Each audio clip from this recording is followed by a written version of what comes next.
We all know just how dry it's been, and water is a precious resource here.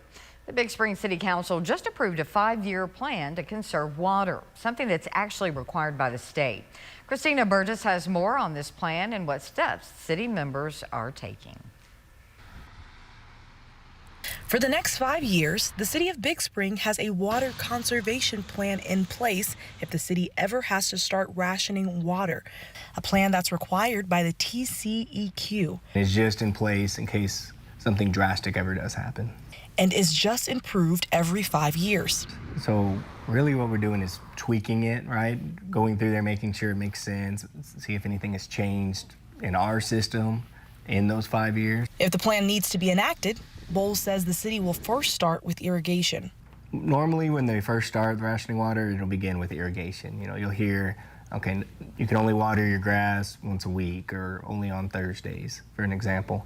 So that's typically how it starts. That way we start rationing water, and hopefully we never get any more severe than that, but those plans are set in there in case we need to.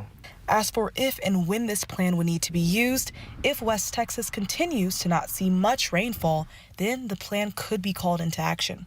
Like we are now with current drought conditions, we're not getting as much rainfall as we want, so those levels are dropping.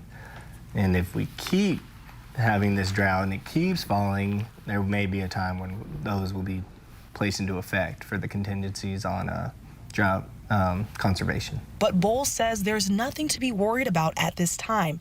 Because of the water district the city is in, there's more than enough sources of water.